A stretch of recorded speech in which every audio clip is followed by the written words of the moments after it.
And say thank you for joining us today. I'm going to take a risk here. And say Kamela Hum. That's okay? All right.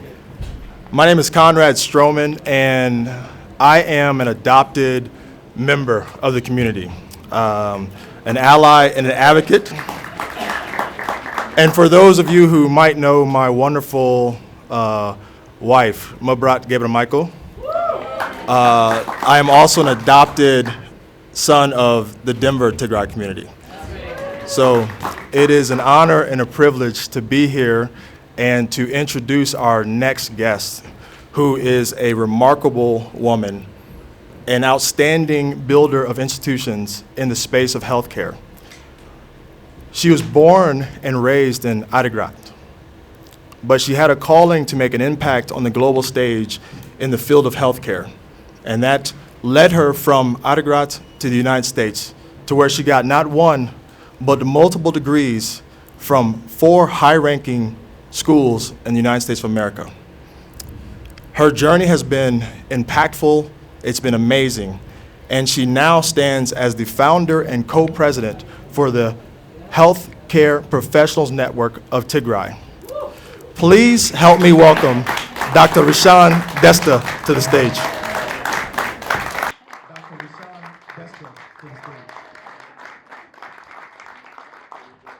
All right, can everybody hear me? All right. Hi, everyone. Thank you so much, Wa'ala Tigray, for this invitation. I am very honored to be here to share the story of how HPN for Tigray got started and where we are today. As we go through the slides, please excuse the images. As we go through the slides, I would, what I'm trying to attempt is try and kind of share my personal story and how HPN came about. Because HPN is a story of an individual who morphed into the welcoming community of Tigray. So, 2020, I'm not sure if anybody remembers anything normal about 2020. I just finished intern year of my residency in emergency medicine at Ohio State and was starting my second year. The way the calendar year works, July is like the end of the year. So July 2019, I am starting second year, celebrated January 2020. It seemed very normal, doing my nerdy things. At that time, as my friend Rahawa would refer, it's like, you're very bookish. And I was very bookish at that time, meaning I moved a lot throughout my education and throughout my stay in the U.S. after coming coming to the U.S. after graduation of high school. Along that, traveling everywhere, kind of settling in different places for school reasons, I kind of lost connection with the community. I lost my friend. Like, I did not have a strong relationship with our community per se. I even remember when I came to medical school in 2018, Alula, who I pray that he rests in eternal peace, put out an SOS saying like, hey, is any TEGARU in Philadelphia, please connect with this person because she is looking for friends. And that's how I actually got connected to the Tigray community at that time. But fast forward to 2020, rough year, intern year. Those of you who are not familiar with medical training, it's extremely rough. I was questioning my life purpose after grueling intern year and trying to figure out if medicine is actually what I want to do. And at that time, I was with the global health track in residency, which allowed me to travel to Ethiopia at that time for 2-week rotation. So in Ethiopia, I spent some time at the Kurambesa Hospital. And after 2 weeks, I was able to travel to Tigray for about a week, and I visited Adigrat Hospital emergency room and as well as Eider at that time. Again, excuse the pictures here. I was not allowed to take any pictures of people per se for consent reasons and HEPA violations. But as you can see, the beds, the monitors, this is where residents, doctors, nurses basically treated people. And I was so inspired and deeply moved by everyday people everywhere, basically, and made me think about what my purpose was, and reassured me that this is, in fact, what I want to do in life, is to be a physician and one day contribute to the improvement of access in emergency medical services delivery in Tigray. Fast forward to March 2020, I returned to the country in March 2020, the WHO labels COVID-19 as the global pandemic. And at that time, I spent my time in the ICUs and emergency departments taking care of very sick patients who a lot of the times were were alone and were, because visitors were not allowed to come in. And it was rough to witness people die alone, people with grandchildren, people with families, but they were not allowed to come in, and most of them were dying in the hospitals. So imagine being a resident in the face of a pandemic, grueling hours every week, where health professionals like me risked our lives daily, holding the hands of patients who ultimately had to die alone. We were completely exhausted, operating on pure adrenaline and survival instinct. 2020 unfolds when on the side of what was happening within our community. I remember exactly where I was when I saw the headlines of November, I believe it was November 4th, 2020, something about war in Tigray, or just many images coming out. And at that time, I was not even able to call my own family. Within weeks, months, and less than a year, the world as we knew shattered. My immediate and visceral reaction was heartbreak, war, not again. As a child in the 6th grade during the Ethio-Eritrean War, I knew exactly what was coming. I felt the heavy, suffocating cycle decimated. More than 70,000 human beings were forced to flee into neighboring Sudan. And in the middle of this horror, my own family was trapped inside Tigray. I couldn't reach them. The phone lines were dead. The internet was cut. Suddenly, I wasn't an emergency doctor anymore. I was that helpless 6th grader again, terrified in the dark. I couldn't sleep. I couldn't eat. Every time I tried to smile, it came with a crushing, loaded sense of guilt. I felt utterly paralyzed and helpless. I'm sure a lot of you can relate to how the times were at the beginning of the Tigray war and Tigray genocide. But how did our community respond? It went from helplessness to galvanization.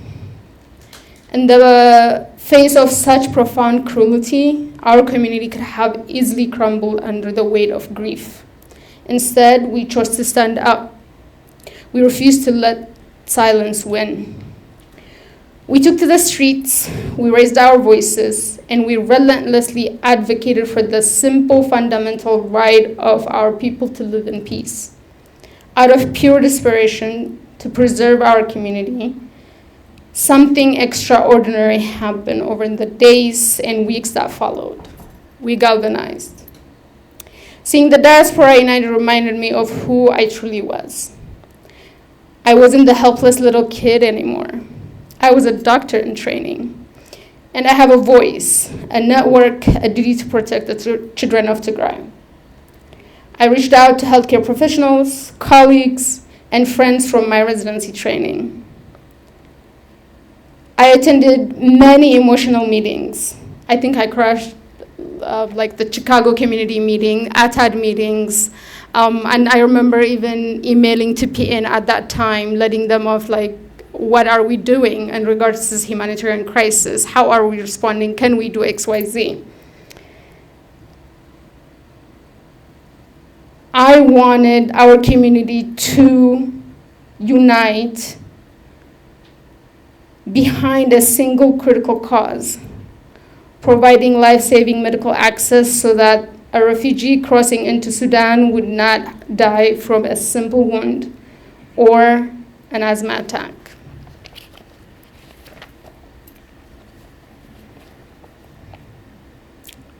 So many responded to my call, to my plea, especially the women of Tigray. A lot of the people that you see here, I don't think anybody would believe me if I tell them like I did not know any of these people before the war or the genocide. But a lot of people answered the call. Within weeks, hundreds of people answered, and HPN for Tigray was born. To be completely honest, I was hesitant about starting a new nonprofit organization. I wanted to be efficient and leverage existing organizations. But thanks to the wisdom of the people that you see mainly, I would like to mention Salaga Mescal. Many of you may know her from Chicago community. And other wise people and wise leaders in our community, including Dr. Asfau and other board members at that time, recommended, yes, we should absolutely create our own nonprofit. And with that, we made the brave choice to build something from scratch. And we built it brick by brick. In our very first year, we grew to over 200 members. Our network became a beautiful mosaic of doctors, nurses, public health officers, lawyers, social workers, accountants, and everyday community members. People put their personal lives on complete pause. They left their jobs, sacrificed their finances, and worked around the clock for free because our brothers and sisters were dying. We became a splendid, unified bridge connecting the global diaspora with the heroic partners risking their lives on the ground in Tigray.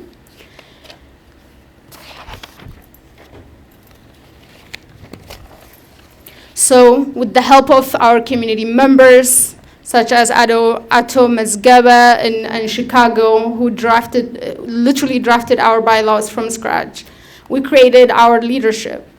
As I mentioned, our members were from all walks of life. With our members' help, we created our board of directors who elected our executive members, as you can see above. These were our very first executive members who served for 3 years, 2021 to 2024. We officially became a 501c3 nonprofit organization January 7th of 2021. With that, we defined our values, we defined our missions and visions, which we abide by till today.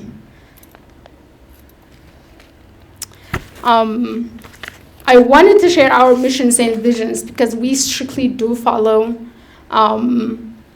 it, and the programs we've led, the resource mobilizations that we've done, we've strictly have followed our mission and vision, because it is very difficult to respond to such immense humanitarian need that was taking place in Tigray with the limited resources that we had, and the fact that everything felt urgent, everything felt like it needed attention. So this provided us some structure and guidance.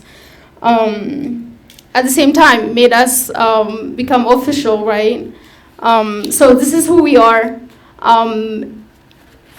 And these are our mission and vision. Excuse me, take some.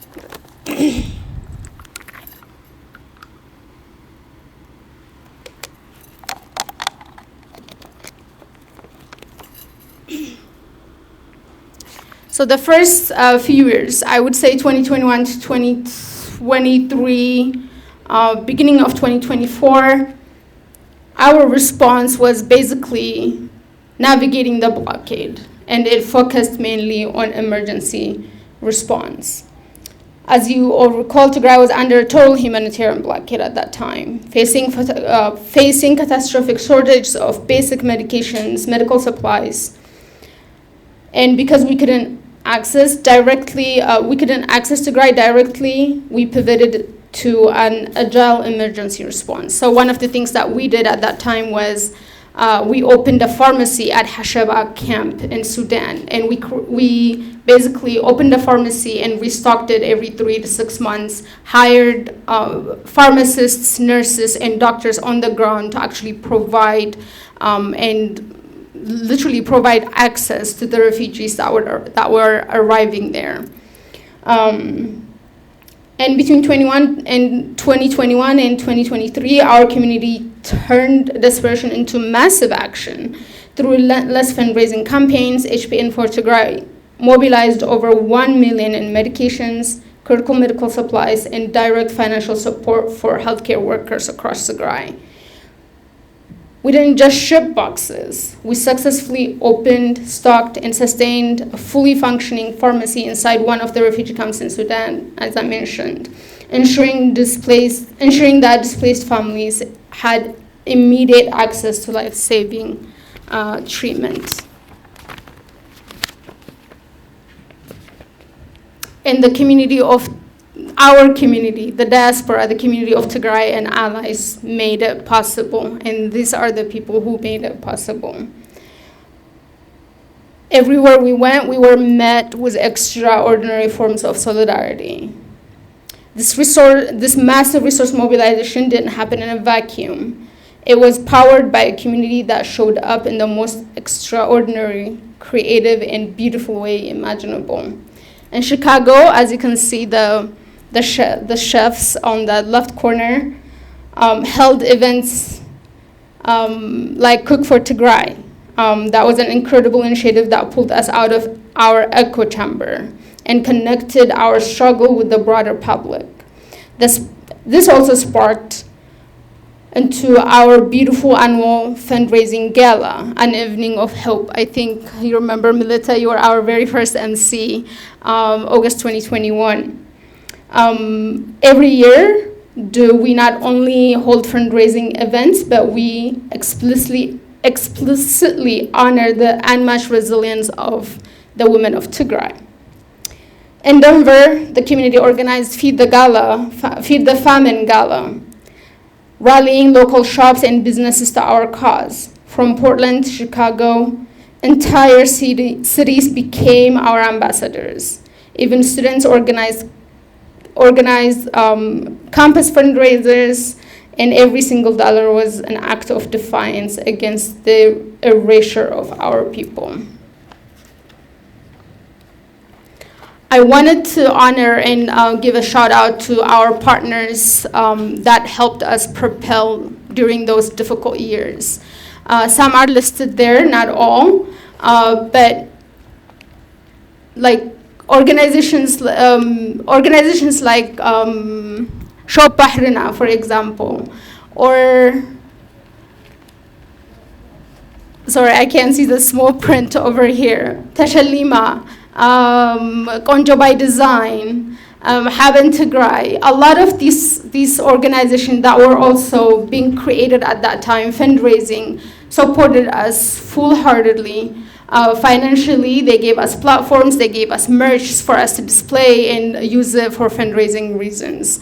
So I do want to give the shout out and honor them respectfully. After 2023, and according to our bylaws, that dictates that executive team serves for 3 years, and then if anybody wants to rerun, can run, but we have to hold a leadership, like a voting after 3 years. So come 2024, we had a change in leadership, and we welcomed multiple new faces with new expertise and skill sets. With that came strategic evolution.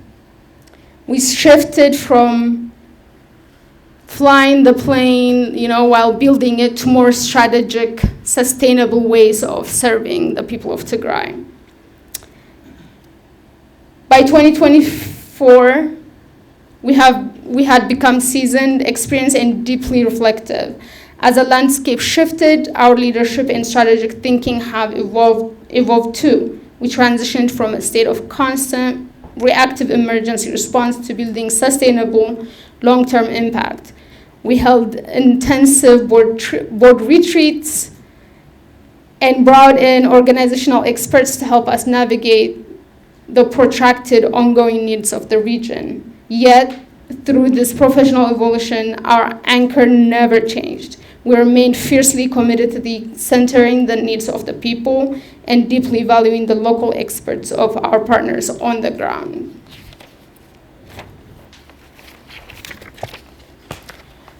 One of the ways our focus shifted a little bit was during the first few years of emergency response, we were galvanizing massive amounts of shipping or purchasing of medications and medical equipments to have been shifted to Tigray or Sudan. We found those to be extremely expensive, but also required a lot of logistics that we did not have the skill set to deal with as well.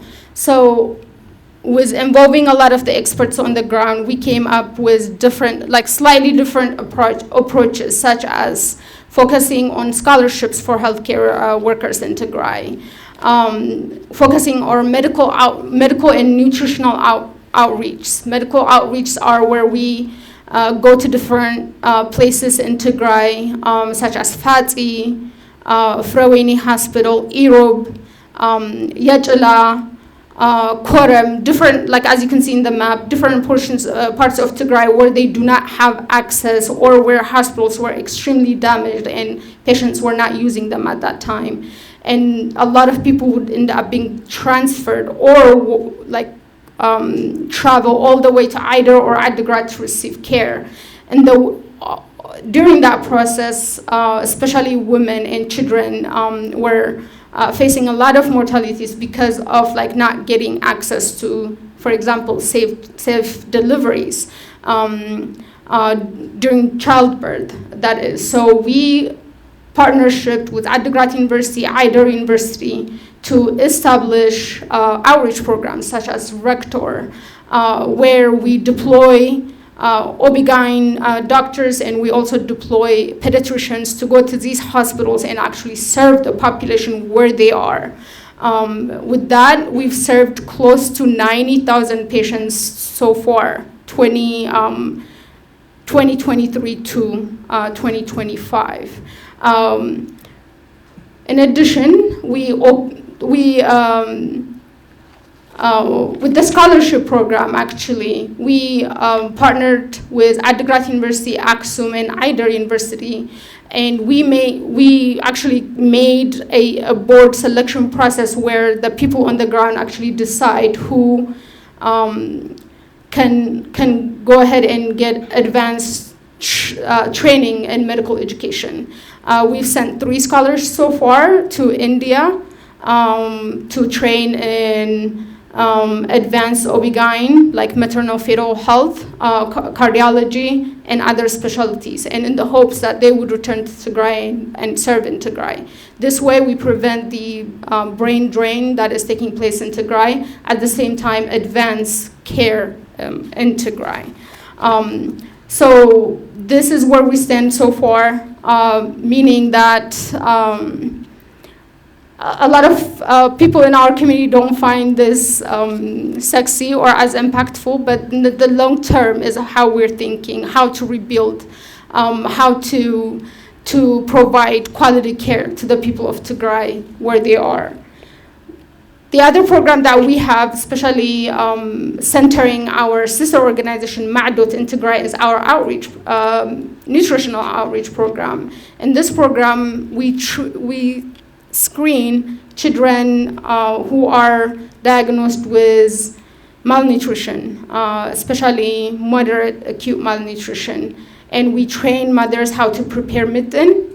We actually fund the purchase of mitten, and we show them how to, like the people within VOT have social workers and nutritionists who work together to prepare mitten and other nutritious products to actually give to the children and lactating mothers as well. This way we prevent them from advancing to severe acute malnutrition, which is a medical emergency that currently a lot of the hospitals in Tigray are not equipped to handle.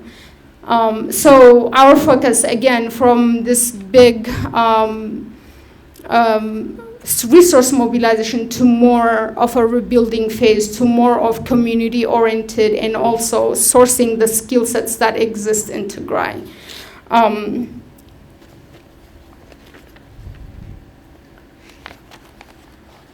All right, so the real heroes who made our impact possible are our partners in Tigray. The heart of our organization.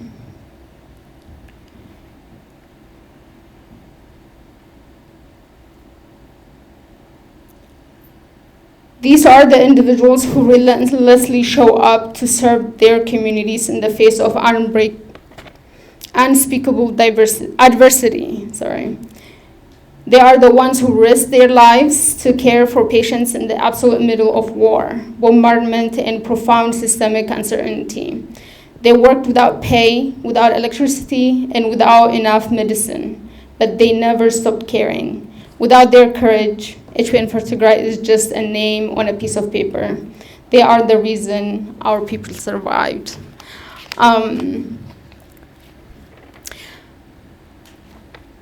I had to pause a little bit and became a little bit emotional because I wanted to dedicate this this segment of the talk about HPN for Tigray to Dr. Yamana. Dr. Yamana is a brilliant pediatrician and the dean of at Tigray University College of Health Sciences. He is our primary partner on the ground, and he has helped us save countless innocent lives by establishing the life-saving Ahori program across eastern Tigray, serving hospitals I mentioned earlier like Fati, Irob, and Froweni. Recently, while traveling to represent at Tigray University at the annual Consortium of Medical Schools in Africa, Dr. Yamana was detained.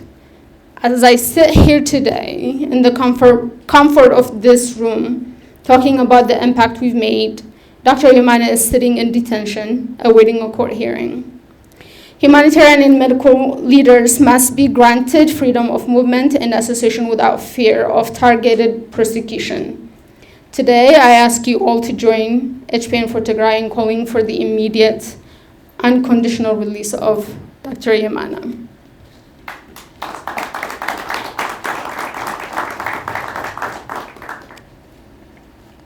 All right, so how to get involved? If anybody is interested, if you have time, skill set, in anything really, advocacy, social media, marketing, anything, volunteer. Lend us your time, your skill set. We would love to have you onboarded to HPN and help us with few things. As you know, in the diaspora, a lot of engagement has dwindled. And HPN has gone from like about 200 members to very few who are carrying a huge burden of doing everything with the personal responsibilities that they have. So we would love to have you on board. We would love to make an impact together. So come join us. That's one. Two, financially support us. Contribute to HPN. In HPN, we have a say where we say we don't donate, we contribute, and we share what we have. So please, when it comes the end of the year, or I don't know, anytime of the year, become a monthly contributor, or consider HPN to be one of your trusted organizations to give to when during the giving season as well. If you are a business owner or lead an organization, partner with us. We'd love to work with you on the stated principles and values that I shared earlier. We highly do respect our community, and we would love to work with our community as well. So the next slide shows a little bit of our impact at glance. So far, we've mobilized about $1.5 million in delivery of medications and medical supplies, mental health and community wellness,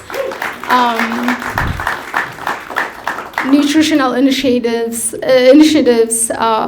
funding medical services, and advancing medical education in Tigray. And it was all because of our community, our allies, and because of you. So thank you so much.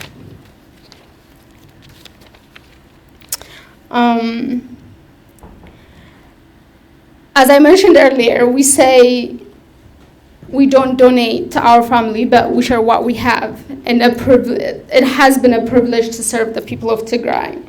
As I look back in this journey from 2022 to today, I'm profoundly inspired by our community. I want to honor every single person who gave their time, their professional expertise, and their hard-earned money to keep us alive.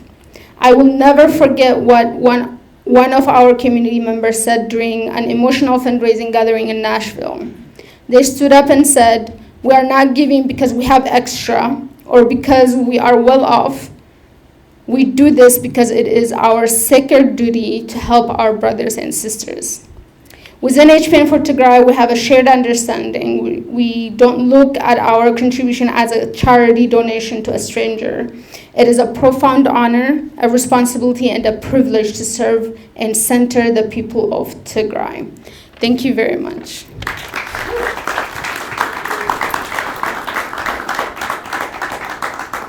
Thank you, Dr. Rishan. That was beautiful. Just to give you guys some background, Tariq Time is a program of the Tigray community of Colorado, and we do it quarterly. And what we do is we reach into our community to highlight some of the beautiful stories that are there that we never capture. And so we bring these people to the front, just like you're all seated here today in theater style, to record their story and preserve their story so we never forget it. And so that is why we invited HPN, because HPN is truly an institution in our community. I mean, it is an incredible organization that you all founded. And this whole weekend is about community and community building. So I have a question for you. But before I ask my question, one hallmark of Tariq Time is that the audience gets to ask questions too. So you're probably thinking, of maybe a question or two that you want to ask. So as I ask Dr. Rishan a couple of questions about the organization and how they built the organization, think of your questions as well, and I'll give you an opportunity to be able to ask them. And I just want to do a time check. How long do we have? Okay, 15 minutes. We can do that. So Dr. Rishan, I'm curious, because when we talk about community here, we're talking about, literally in the Denver metro area, right? We're talking about Colorado, the Tigray community, but we also see that our community as being larger than that. We see our community as sort of being the lighthouse. In fact, it's our vision. Our vision is to be the lighthouse for Tigrayans in the diaspora, and specifically in Colorado. And I think in many ways we're getting there. Your vision, you never actually achieve it. It's an ongoing thing. And there has to be something, though, that makes the community gel, that makes everyone say, yeah, that's why I want to be a part of that. I want to, it speaks to me. So I'm curious for you, because HPN crosses, it's international. It crosses countries, completely different worlds and cultures and even people in different professions you just mentioned. So what do you think was it for the organization that gelled? What was the secret ingredient that brought all of that together? And before you answer, I'll tell you for us in Colorado, I feel like that secret ingredient is belonging. And that's just me. If you ask someone else, they may say it's something different. But for me, it was making space for everybody. It wasn't like a certain part of the community fit. Everyone fit. There was a place for everyone. And I think that resonates with people. We all just really want to belong to something or somewhere or a purpose. But I'm curious what it was for HPN. What brought all of these people across all of these different experiences and countries and cultures to say, we're going to be part of this incredible institution? Thank you, Melita, for that question. That's actually a great question. I think it has to do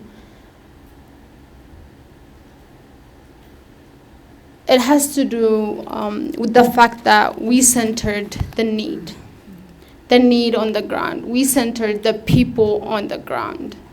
And we, as an organization and as a collective, were inviting people to respond to that need. We did not have all the answers.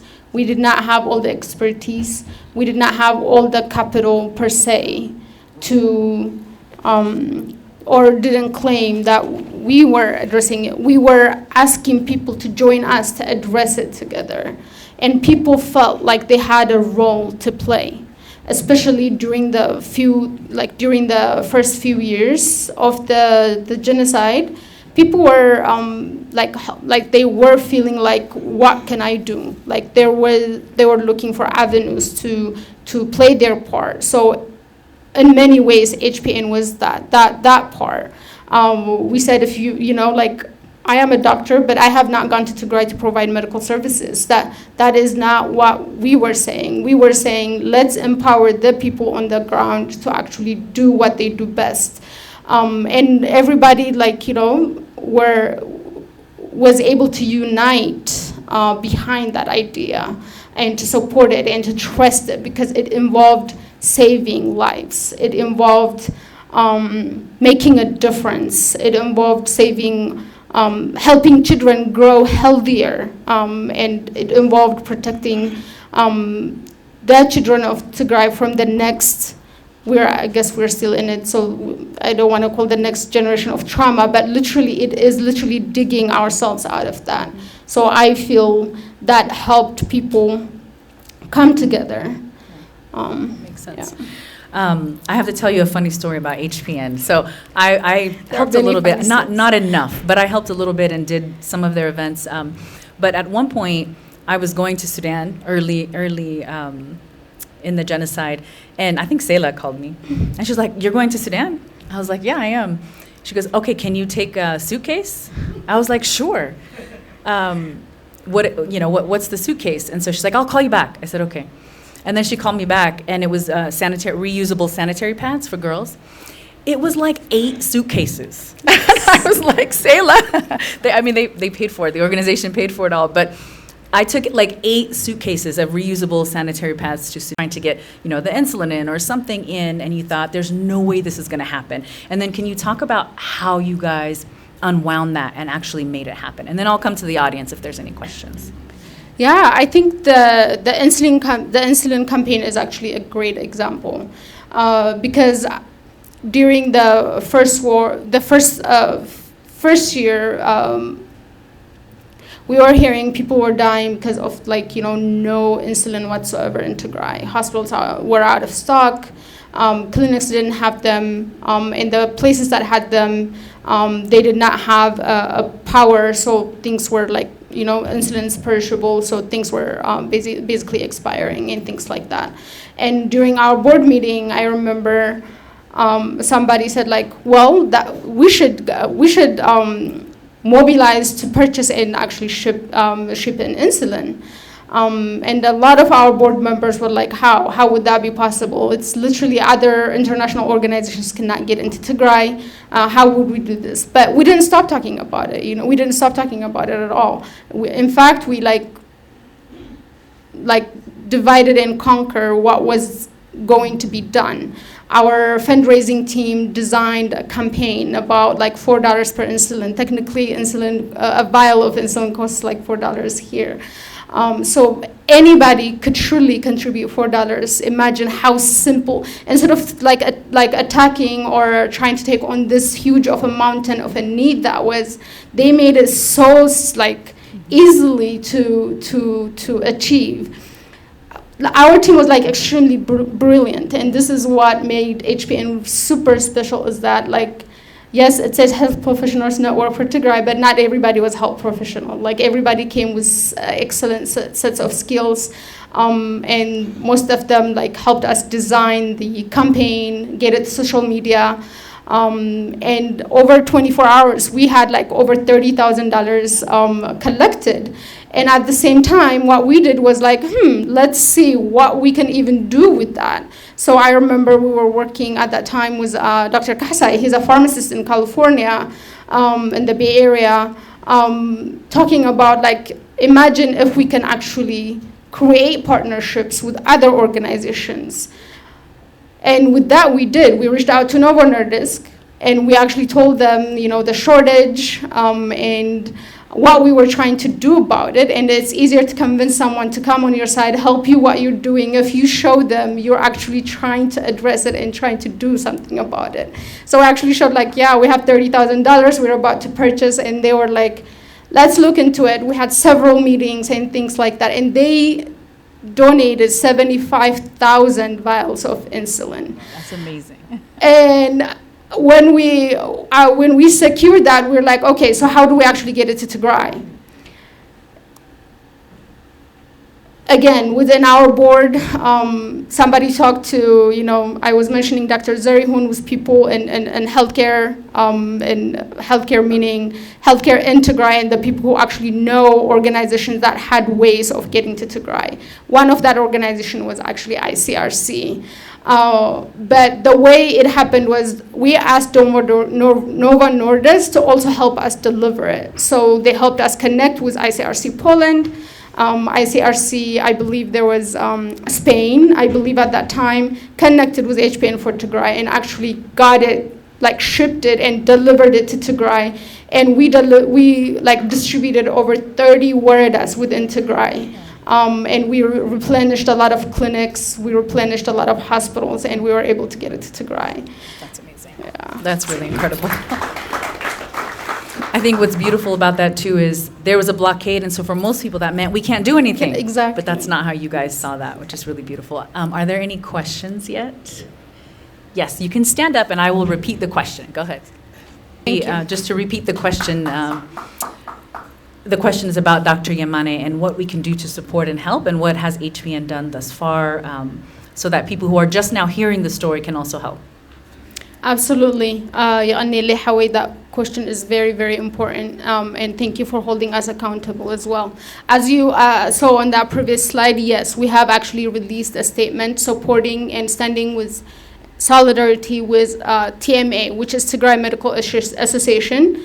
And Dr. Yamane used to be the executive board lead of that organization. Not only our partner, but extremely critical personnel in Tigray. So we are working with TMA. In fact, he's actually going to appear in court on Monday, and we're awaiting what is actually happening. It's been a week. We've released a statement. We are also working with international organizations to actually release an open letter, basically. As you said, we're drafting letters, we are collecting signatures to have this released. We're going to be working with multiple organizations, like Physicians for Human Rights, and other organizations that are very well versed with the Horn of Africa politics and whatnot. So that is in the works. Our board is definitely 100% behind it, and we will be seeking support, like I just did earlier, to help HPN be a voice to our basically critical partner on the ground.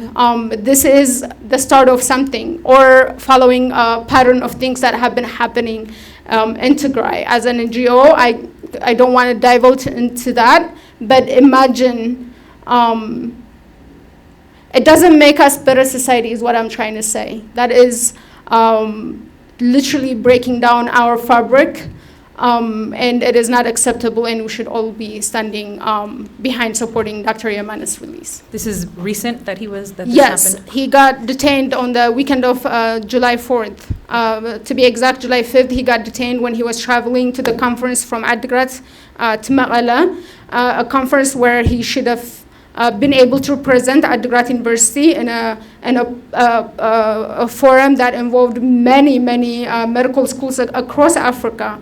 So the fact that he was detained is a loss to the institution, Adigrat University, the medical students, the medical professionals. It's a huge loss, let alone the fact that he has to deal with the nonsense of the matter that it is. Well, we hope you'll share that information, and we'll be following HPN so that we can support in any way that you guys need. Thank you. We only have a couple of minutes left. Are there any other questions? I have a lot of questions, but please, Danny. That's great. Just for the video so they hear the question is, we know that the war drums are beating, and hopefully not. Hopefully that can be de-escalated, but what is HPN doing proactively in case something were to happen?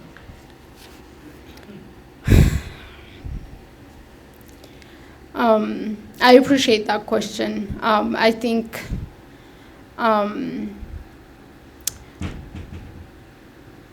it is difficult to answer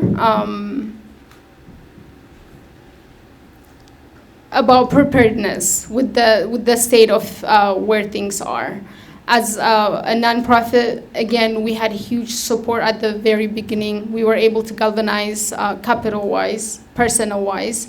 And at this time, yes, we have built the blueprint to lead, to galvanize again, to respond to the emergencies again.